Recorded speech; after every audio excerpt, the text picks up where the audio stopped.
2019년 11월 10일 제가 이 자리에서 신흥교회 교육자로서 마지막 설교를 했었습니다. 저는 이제 앉아 있으면서 항상 이제 외부 목사님들이 오시면 언젠가 저도 한번 저 자리에 서지 않을까, 언젠가는 이제 다른 교회 목사로서 우리 신흥교회에 와서, 이 모교회에 와서 한번 설교할 시간이 있지 않을까, 그렇게 생각만 했었습니다. 그런데 너무 빨리 2년 만에 이렇게 오게 되어서 빨리 온 것은 아닌지 생각도 되는데요. 우선 이렇게 불러주신 정용달 목사님께 너무 감사드리고, 또 우리 신흥교회 당회 장로님들께 불러주심에 감사의 인사를 드립니다. 오늘 요한일서 1장 1절부터 4절까지의 본문을 가지고 믿음 그 다음의 길이라는 제목으로 하나님의 말씀을 함께 생각해 보자 합니다. 사람은 특별합니다. 사람은 동물과 다릅니다. 동물은 먹을 것이 있으면, 그리고 따뜻한 자리가 있으면, 그리고 잠을 잘 수 있으면 동물은 만족합니다. 그러나 사람은 먹을 거리가 있고 또 보금자리가 있다고 해서 그것만으로 온전히 만족하며 살지는 않습니다. 사람 동물과 다른 것을 추구합니다. 삶의 의미와 삶의 가치라는 것들을 찾아갑니다. 그래서 돈을 많이 벌어보기도 하고, 또 명예 같은 것을 구하기도 하며, 또 세상 사람들, 또 많은 사람들의 인정과 또 그런 칭찬들을 받으면서 자신의 가치와 자신의 인생의 의미들을 찾아갑니다. 그렇게 무언가 열심히 하면서 자신의 의미와 가치를 찾아가기는 하지만, 정작 그 마음의 공허함과 그 마음에 채워지지 아니하는 그런 빈 마음은 계속해서 느끼며 살아갑니다. 돈을 벌고 또 어느 자리에 올라가고 또 어느 정도 쾌락도 누리고 어느 정도 사람들의 인정을 받아도 그것이 기쁘기는 하지만 그것은 잠깐이지 우리의 영혼을 온전히 채운다 하는 느낌을 받지는 못한다 하는 거죠. 그러나 우리 성도는 알고 있습니다. 우리의 빈 가슴을 채울 수 있는 한 가지가 있다 하는 것을 성도는 압니다. 그것은 바로 오직 예수 그리스도 한 분이십니다. 고린도후서 3장 5절 이렇게 하나님께서 말씀하십니다. 우리가 무슨 일이든지 우리에게서 난 것 같이 스스로 만족할 것이 아니니 우리의 만족은 오직 하나님으로부터 나느니라. 아멘. 그렇습니다. 우리의 만족은 하나님으로부터 나는 것입니다. 사람은 동물과 다르게 창조되었습니다. 사람은 하나님의 형상으로 창조되었습니다. 때문에 인간은 아무리 먹고 아무리 가지고 아무리 누려도 그것으로는 충분하게 채워지지 않는 빈 마음을 가지고 있습니다. 왜냐하면 하나님의 형상으로 창조되었기 때문에, 하나님이 아니면 채워지지 않는 공간을 이미 창조받았기 때문에 그렇습니다. 그래서 우리는 많은 것을 가진다 하더라도, 많은 것을 누린다 하더라도 만족을 모르며 살아갈 수 있습니다. 그러나 많은 것이 없어도, 수중에 별 것이 없어도 우리는 만족하며 살아가는 인생을 보기도 합니다. 바로 하나님으로 말이죠. 근데 큰 문제가 있습니다. 무슨 문제냐? 예수님을 믿는 성도들에게도 여전히 그 마음에 공허함과 불만족이 있다는 것입니다. 우리는 예수님을 믿고 구원을 받았습니다. 하나님의 백성이 되었습니다. 그런데도 불구하고 여전히 우리 안에 허전함과 우리 안을 채워지지 못하는 그 공허함이 우리 안에 있다 하는 것이죠. 교회 와서 예배를 드리고 말씀을 듣고 교회 생활을 하고 종종 기도도 하고 새벽 기도도 하지만 무엇인가 내 안에서 계속해서 더 갈급한 마음, 더 채우고자 하는 마음이 성도들 안에도 있다 하는 것입니다. 그러면 그 마음은 도대체 무엇입니까? 우리는 무엇을 그렇게 갈망하는 것입니까? 예수님을 믿고 구원을 받고 하나님의 백성인데 우리가 그 이상 더 무엇을 해야 할까요? 해야 할 것이 있습니다. 그것을 오늘 사도 요한이 본문에서 말해주고 있습니다. 본문 1절에서 3절 말씀입니다. 태초부터 있는 생명의 말씀에 관하여는 우리가 들은 바요, 눈으로 본 바요, 자세히 보고 우리의 손으로 만진 바라. 이 생명이 나타내신 바 된지라. 이 영원한 생명을 우리가 보았고 증언하여 너에게 전하노니 이는 아버지와 함께 계시다가 우리에게 나타나신 바 된 이시니라. 우리가 보고 들은 말을 너에게도 전함은 너희로 우리와 사귐이 있게 하려 함이니 우리의 사귐은 아버지와 그의 아들 예수 그리스도와 더불어 누림이라. 아멘. 이 요한 1서는 사도 요한이 당대 초대 교회 성도들을 향해서 쓴 편지입니다. 초대 교회 성도들에게 썼기 때문에 이미 예수님을 믿고 있는 사람들, 예수님을 알고 있는 사람들에게 쓰는 편지입니다. 그런데 사도 바울이 첫 문구를 뭐라고 이야기합니까? 우리가 들은 바, 우리가 본 바, 우리가 손으로 만진 바 무엇을 전한다 말하고 있습니까? 예수 그리스도를 내가 다시 전한다라고 말씀하고 있습니다. 이미 성도들은 예수 그리스도를 알고 있습니다. 이미 이 성도들은 예수님을 믿고 있습니다. 그런데 사도 요한은 다시 예수님을 전합니다. 사도 요한이 이 편지를 쓸 때에는 분명한 목적이 있었습니다. 당대 교회 안에는 교회 이단이 강력하게 일어나고 있었습니다. 또한 교회 밖으로는 교회 성도들을 핍박하고 못살게 구는 유대인들과 로마 군인들의 그런 세력들이 있었지요. 사도 요한은 이런 고난 가운데, 핍박 가운데, 유혹 가운데 있는 그 성도들을 위로하고 그들을 지키고 그들을 좋은 길로 인도하기 위해서 이 편지를 쓰고 있는 것입니다. 초대교회 성도님들은 많이 지쳐 있었습니다. 예수님을 믿는다는 이유로 직장에 해고가 되었습니다. 예수님을 믿는다는 이유로 불이익을 당했습니다. 감옥에 갇히기도 하고 심지어는 목숨을 잃어가는 상황이었습니다. 얼마나 두렵고 얼마나 힘들겠습니까? 이에 사도 요한은 특단의 조치를 취해야 했습니다. 무언가 특별한 거, 그들 성도들의 그 상황 속에서 그 모든 것을 이겨낼 수 있는 아주 특별한 무언가를 사도 요한은 전해 주어야 했습니다. 그래서 사도 요한은 오늘 본문과 같이 이야기하고 있는 것입니다. 예수님을 믿는 성도들이여, 예수님을 더욱 아십시오. 예수님을 더욱 경험하십시오. 예수님을 손으로 만지는 것처럼 느끼십시오. 예수님을 눈으로 보는 것처럼, 예수님을 경험하는 것처럼 더 예수님을 사랑하십시오. 이미 알고 있는 예수님, 이미 믿고 있는 예수님을 왜 다시 사도 요한은 그렇게 소리내어 전하고 있는 것입니까? 오직 예수님만이 우리의 인생의 모든 문제의 해결과 해답이 되시기 때문입니다. 이사야 61장 1절에서 3절 말씀에 이렇게 말씀하고 있습니다.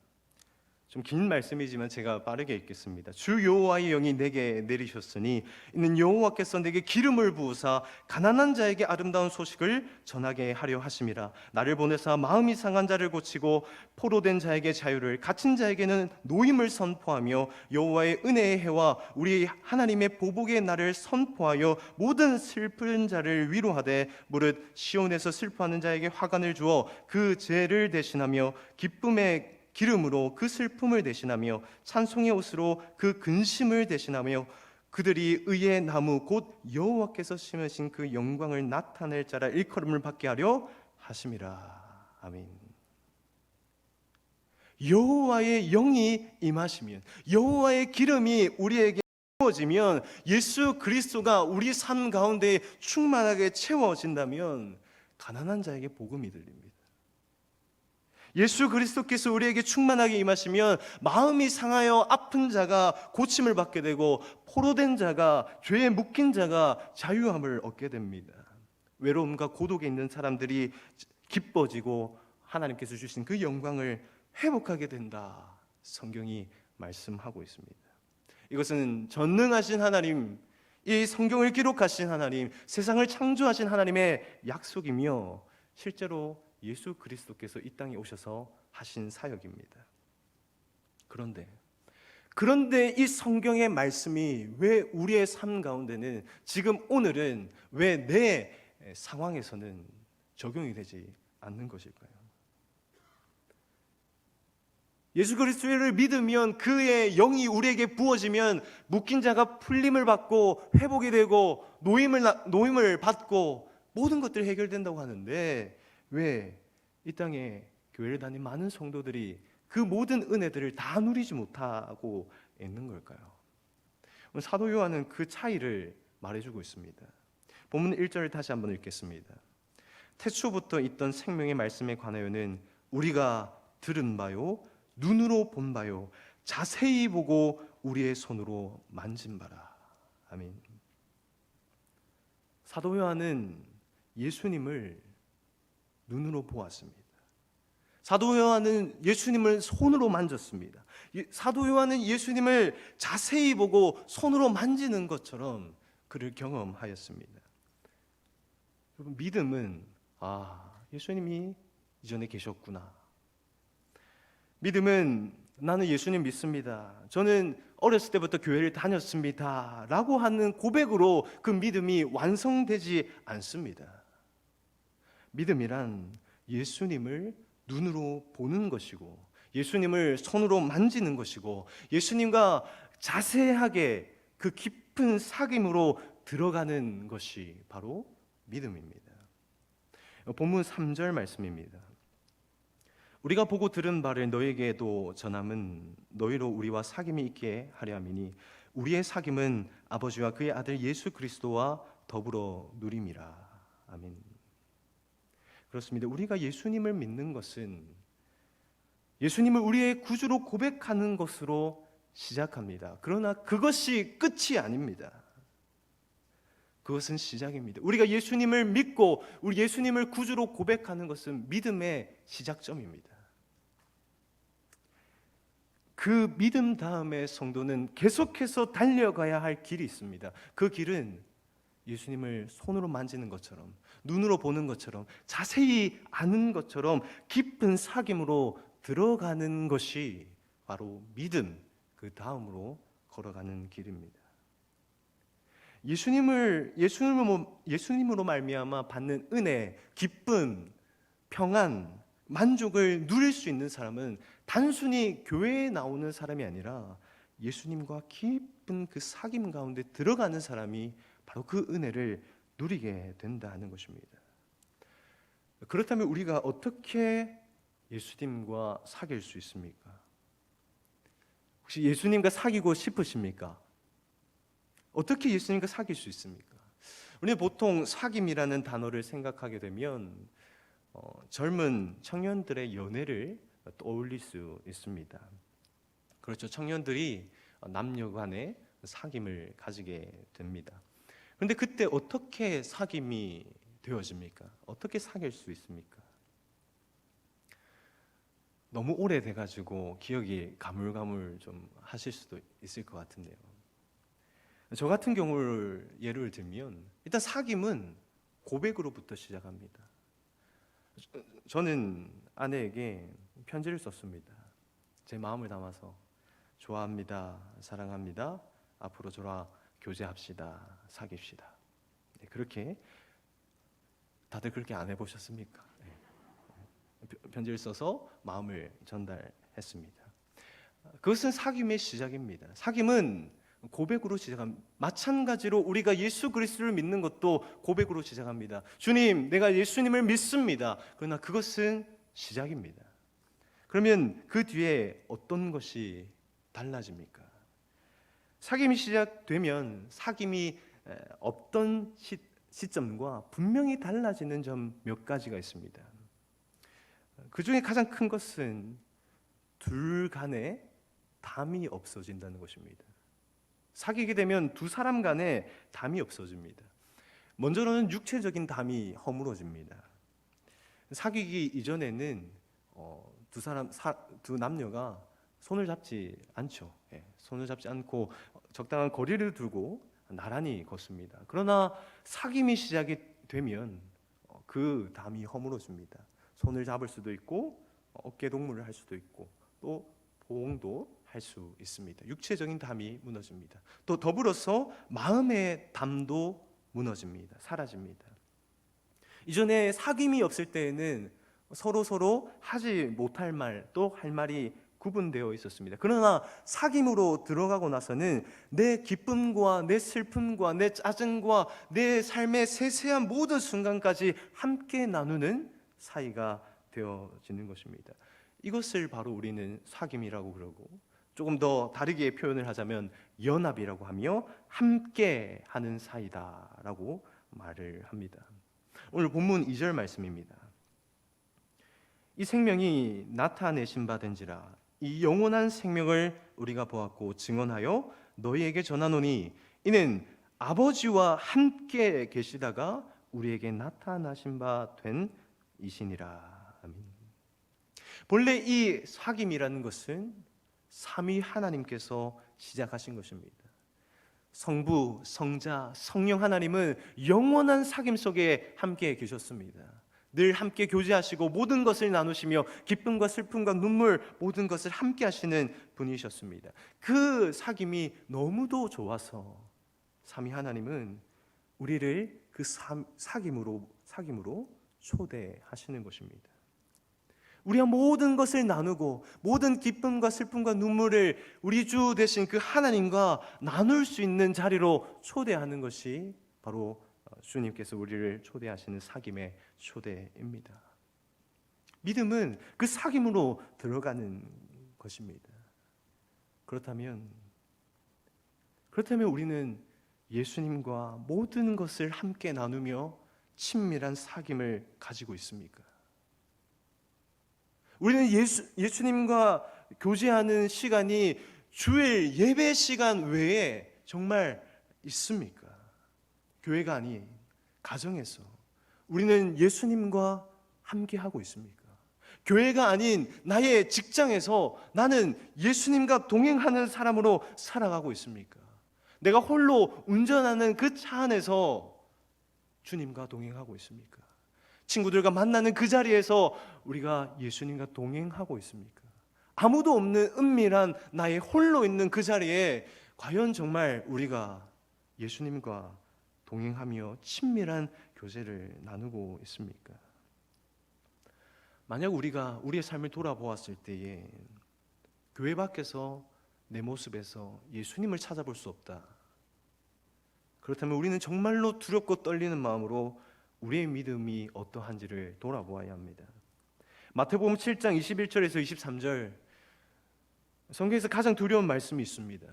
나더러 주여 주여 하는 자마다 다 천국에 들어갈 것이 아니요 다만 하늘에 계신 내 아버지의 뜻대로 행하는 자라야 들어가리라.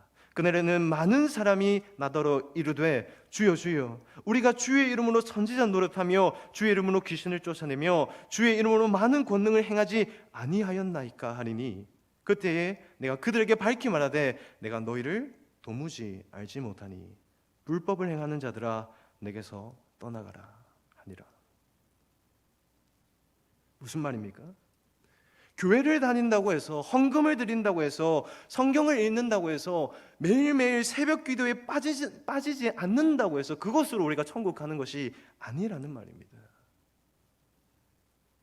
그런데 예수님께서 뭐라고 말씀하시는지 우리는 잘 보아야 됩니다. 그날에 많은 사람이 착각하며 올 거다 말씀하고 있는 겁니다. 그렇다면 마지막 날에 우리 주님께서 사랑하는 내 아들아, 사랑하는 내 딸아, 세상에서 정말 수고 많았다 하면서 그 안아주심을 받을 사람은 누구입니까? 예수님을 진정 믿고 내 모든 삶 가운데 예수님을 초청하여서 예수님과 친밀한 교제를 누리며 살아가는 사람, 그 사람이 그 하나님의 품에 안길 자가 아니겠습니까? 누군가와 사귐을 가지게 되면 그 사귐에는 흔적이 남습니다. 남녀가 사귀게 되면 흔적이 남아요. 이전에 내 지갑에 내 사진, 가족 사진밖에 없었다고 한다면 사귀는 사람이 생기고 나면 그 지갑에 사귀는 사람의 사진이 들어가게 되겠죠. 내 책상에 이전에 내가 공부하던 그런 공부의 책만 담겨져 있었다고 한다면 사귐 이후부터는 그 사람으로 받았던 선물과 편지들이 남아 있겠죠. 예수님과 사귀는 것도 마찬가지입니다. 예수님과 사귐이 있는 사람은 그의 책상에 밑줄 긋고 읽던 성경책이 울려 있기 마련입니다. 예수님과 사귐이 있는 사람은 홀로 눈물 흘리며 기도하는 기도의 흔적이 남아 있기 마련입니다. 하다못해 오늘 하루도 믿음으로 살지 못해서 하나님 앞에 죄송스럽고 눈물이 나서 자기 전에 회개 기도하면서 흘렸던 그 눈물이 베개에 묻어 있기라도 하게 된다는 것입니다.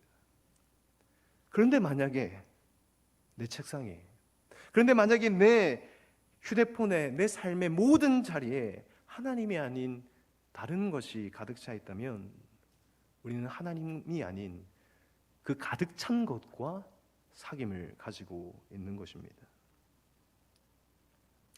그런데 사실 이 말씀을 너무도 부담스럽게 들리게 됩니다.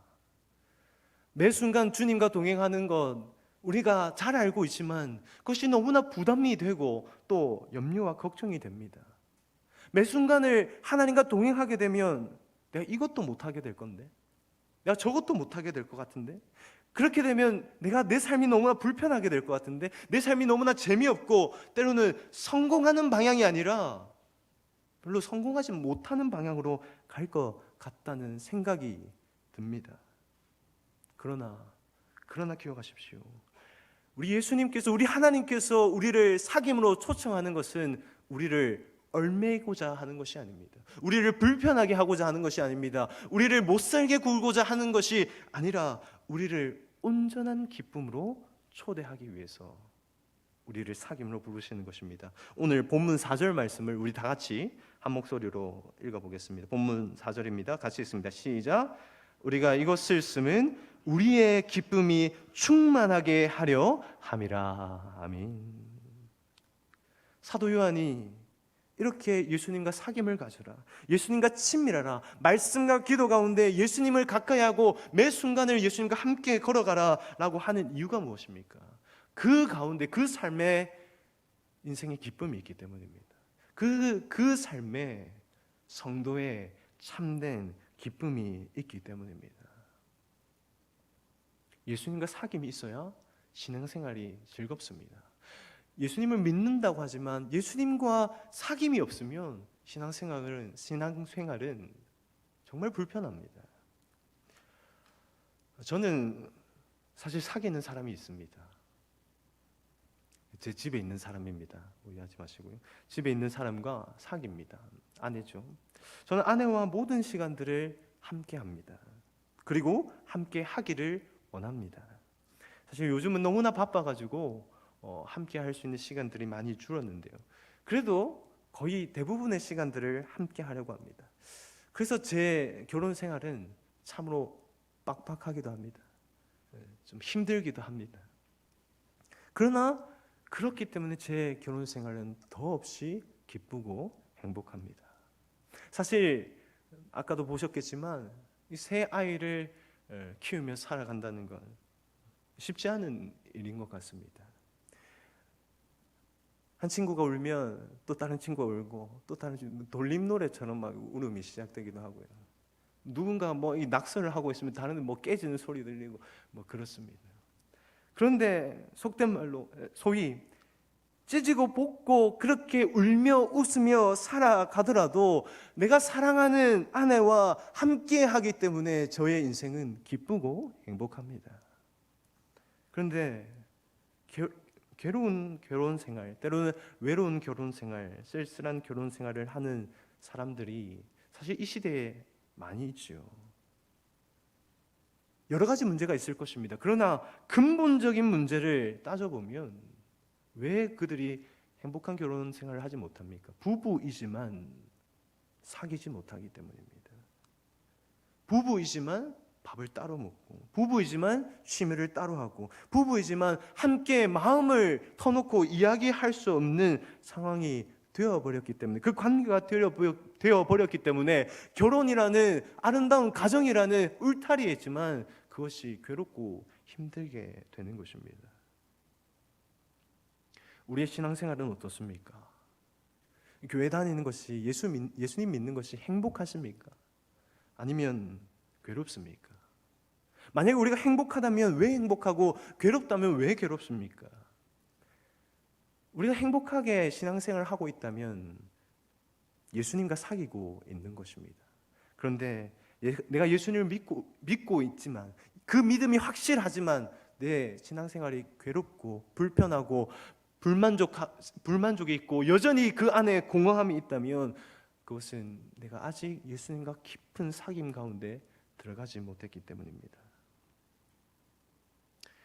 저는 신흥교회에서, 그리고 또 사직동교회에서 청년들을 담당하면서 그들의 삶을 돌아보고 신방하며 또 그들의 삶을, 고충을 함께 공감하고자 많이 애를 썼습니다. 다른 청년들도 있겠지만 제가 본 많은 청년들은 이러한 삶을 살아갑니다. 아침에 정신없이 일어납니다. 일어나가지고 너무너무 바쁘게 준비를 해서 학교를 가고 또 회사에 출근합니다. 학교 가서 또 회사 가서 정말 마지못해서 일합니다. 마지못해서 일하고 마지못해서 공부를 하지요. 그렇게 마지못해 다 견디고 버티다가 회사 일이 끝나고 학업이 끝나면 집으로 돌아옵니다. 집에 돌아와서 피곤합니다. 피곤한데 잠자지 않아요. 남자 청년 같은 경우에는 밤이 새도록, 눈이 충혈되도록 게임을 합니다. 휴대폰을 봅니다. 넷플릭스를 보면서 시간을 보냅니다. 그들에게 피곤한데 왜 자지 않니? 물으면 그들은 공허한 마음 때문에 잠들지 못합니다. 그들은 미래의 막막함 때문에 잠들지 못합니다. 뭔가 모를 외로움과 쓸쓸함과 그 마음에 응어리진 그 감정 때문에 무엇이라도 해야 되는 거예요. 그렇게 게임하다가, TV 보다가, 넷플릭스 보다가 뭐 보지, 뭐 하지 이렇게 중얼중얼 대면서 침대에 기대어서 새벽 3시, 4시 되면 잠에 취해서 잠을 듭니다. 그리고 그 다음날 똑같은 패턴으로 다시 힘들게 하루를 시작해 갑니다. 근데 그들은 알고 있습니다. 그 삶이 잘못되었다는 것을 알고 있습니다. 그리고 자신의 그 삶의 패턴들이 바뀌어야 된다는 것을 공감하고 있습니다. 그런데 그렇게 살 수밖에 없기 때문에, 그렇게 살아갈 수밖에 없기 때문에 그렇게 살아갑니다. 그러나 그 모든 공허함과 찌듦과 아픔과 괴로움과 눈물들을 변화시킬 유일한 소망이 있습니다. 그것은 예수 그리스도입니다. 그것은 예수 그리스도와 깊은 사귐에 들어가는 것입니다. 예수님과 함께 하는 것입니다. 오늘 본문 1절과 2절을 보면 예수님에 대해서 이렇게 이야기합니다. 태초에 있던 생명의 말씀. 2절에는 그렇게 얘기합니다. 영원한 생명, 그것이 곧 예수 그리스도이다. 여러분, 예수님은 생명이십니다. 예수님은 생명 자체이십니다. 예수님은 십자가에서 우리를 대신해서 모든 죄를 지시고 죽으시고 부활하신 영생을 주시는 그 영생 자체이십니다. 그렇기 때문에 예수 그리스도가 우리의 삶 가운데 들어오면 살아나는 겁니다. 예수 그리스도가 우리 가운데 들어오면 머리가 맑아지고 열정이 생기고 기쁨이 생기며 내가 진짜 살아있다 하는 것을 느끼게 됩니다. 왜 그렇습니까? 예수 그리스도가 생명이기 때문입니다.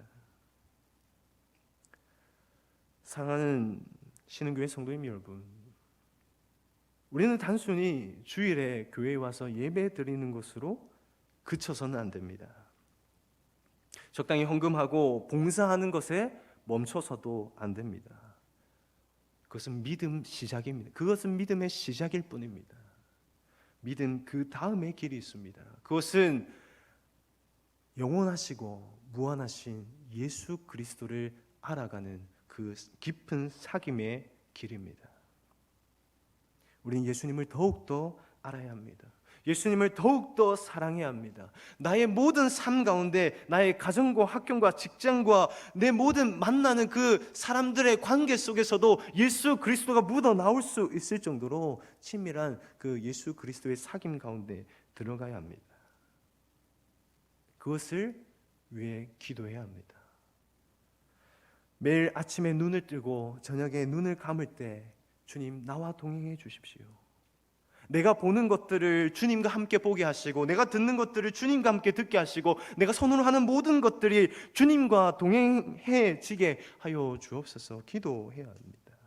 같이 웃게 하여 주옵소서. 같이 울게 하여 주옵소서. 같은 것을 보게 하시고 같은 길을 걷게 하시며 같은 것을 느끼고 같은 마음을 품게 해주십시오. 기도해야 하는 것입니다. 그런데 그것은 어렵게 느껴지지만 결코 어렵지 않습니다. 왜 그러느냐? 예수님은 이미 우리를 기다리고 계시기 때문입니다. 요한계시록 3장 20절 말씀입니다. 볼지어다 내가 문 밖에 서서 두드리노니 누구든지 내 음성을 듣고 문을 열면 내가 그에게로 들어가 그와 더불어 먹고 그는 나와 더불어 먹으리라. 아멘. 예수님께서 말씀하시지 않습니까? 내가 지금 두드리고 있다. 나는 언제나 너 곁에 있다. 나는 언제나 네가 문을 열기만 하면 너한테 들어가서 같이 먹고 마시고 누릴 수 있는, 사귈 수 있는 준비가 되어 있다 말씀하고 있습니다. 우리는 그 주님의 사귐 가운데 들어가야 되지 않겠습니까? 정말 그 주님의 깊은 사귐 속에서 기쁨을 맛보며 가보시지 않겠습니까? 설교를 마무리하겠습니다.